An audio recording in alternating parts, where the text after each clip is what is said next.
Hello all of you beautiful people, Jules here for WhatCulture.com, and on the 20th of January 2021, Agent 47, the Cueball killer himself, will once again be returning to consoles and PC in the much anticipated final installment to IO Interactive's episodic reboot of this hit franchise, and I for one cannot wait. But what if you absolutely flub your first shot or end up putting the ass in assassination? Well, don't worry, because that's why I'm here to help you out with some handy tips and tricks. So with this in mind, I'm Jules, this is WhatCulture.com, and this is Hitman 3, 8 tips and tricks the game doesn't tell you. Number 8, unlocked shortcuts carry across multiple saves. I cannot stress how important this new feature of Hitman 3 is. Whereas in previous games, where levels were reset each and every time that you played them, Hitman 3 offers the ability to unlock shortcuts permanently. So sometimes in the game, you'll come up against a locked door which in classic video game fashion is barred from the other side. And should you find the source of this blockage and free up the door, ladder or window, then you'll see that when you return to the level that it remains open or clear for use. This changes the flow of levels dramatically, as instead of spending 10 minutes following guards around and waiting for them to drop items or open rooms that lead you to the shortcut, you can zip up an unlocked ladder or pass through a door to reach your target that much quicker.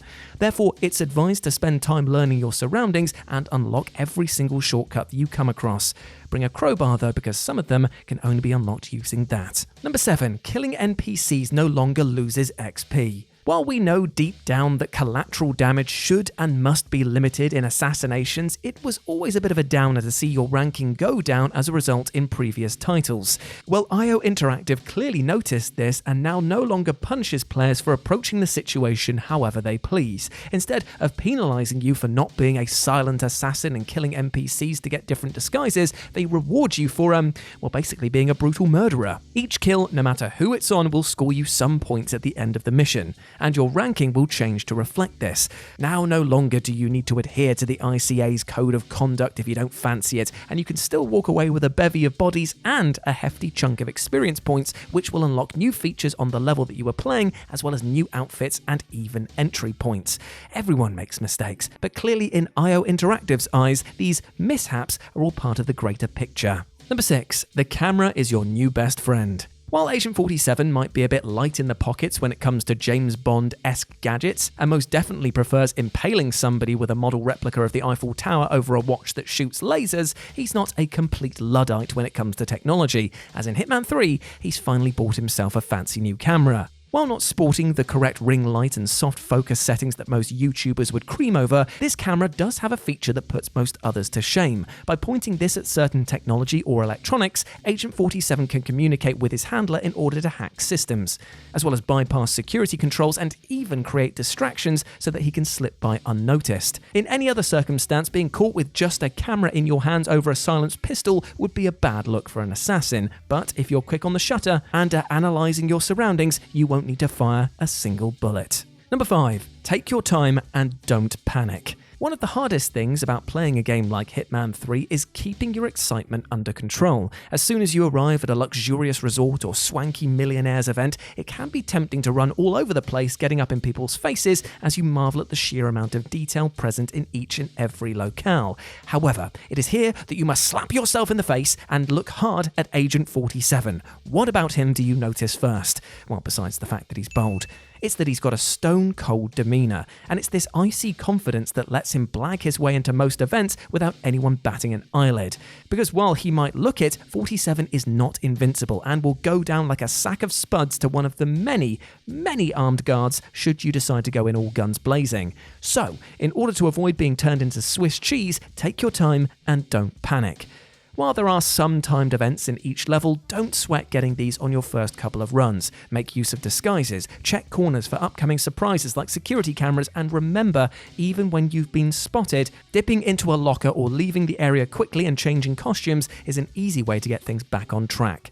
Keep it cool and you'll be a stone-cold killer in no time. Number 4, don't forget to practice in the ICA training facility. Now, if you've attempted one of the missions in this game a few times and keep coming up short, then do not worry, my friend, as nobody aces their first attempt.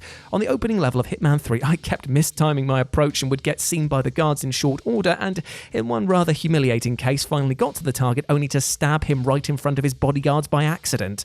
It's daunting to throw yourself in at the deep end, so why not take IO Interactive's advice and head to the training facility first. Here they set up a series of small challenges that allow you to get to grips with things if you've been away from the series for a while or are a total newbie. The training facility is brilliant at ramping up the objectives, and soon you'll be moving to and from cover, changing disguises, disposing of bodies, and making good your escape before anyone is even aware you've arrived. Number 3, save often. I can't stress this enough. Save often. The number of times a perfect run can be utterly derailed by a mistimed move from the shadows, or even worse, a guard rounding the corner and witnessing you fillet a man with an antique saber, is much higher than Agent 47 would actually care to admit. The best thing about the Hitman games is that the AI has patterns that can be learned from, but in the heat of the moment, all of this can be forgotten. Therefore, it always pays to save after important moments. The game offers a decent checkpoint system, but my advice would be to save after every kill or just before you approach your assassination targets. Things can go south quickly, so being able to reload a save only a few minutes beforehand makes the world of difference. Plus, it eliminates any backtracking you might need to go through if you rely solely on the checkpoints. Plus, if you're a real sadist, well, you can just reload the saves over and over and try out different murder methods. Who are we to judge? Number 2, learn to take the shot. Now, as much as I've just championed taking your time, planning and replanning over and over, a key part of being a great hitman involves knowing when to actually execute and pull the trigger. Trust your instincts and make sure that your window of opportunity actually counts, as it might mean the difference between a super stylish kill involving a loose balcony and a 1,000-foot drop, or a bungled strangling in a bathroom while a toilet beeps and whirls nearby like it's mocking you. Seriously, this game has some really high-tech toilets.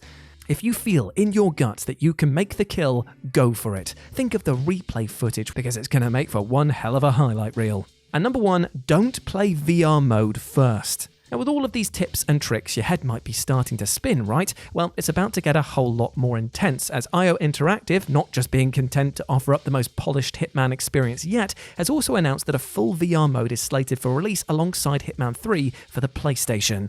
This mode will let you play through every single level across the entire trilogy in VR, which is an utterly mind-blowing concept in its own right, and you better believe that the team is going to put some love and attention into this, as it's quite the departure from the franchise's usual style. However, before you giddily strap on that headset, take a minute to consider the following. Instead of playing each level for the first time in VR, why not play traditionally to learn the maps and the movements of your targets? Sure, it's likely going to be an absolute blast garroting somebody in first person, but if you don't know how to escape, or the environment itself for that matter, then it might be you who's going home in a body bag. And there we go, my friends. Those are some little tips and tricks to help you out with Hitman 3. I'll be live streaming some challenges for this over on WhatCulture Gaming, so come check them out as and when they appear. As always, I've been Jules. You can follow me over on Twitter at RetroJ with a 0, or you can swing by Live and Let's Dice, where I'll be doing more streaming of different games in my spare time. Big love to you, my friend. Go out there and make like 47 and absolutely assassinate the day ahead of you. I hope you achieve your goals and you strangle the bloody life out of them. Anyway, I'm losing the metaphor a little bit here. Treat yourself with love and respect, and I'll speak to you soon, okay? Bye.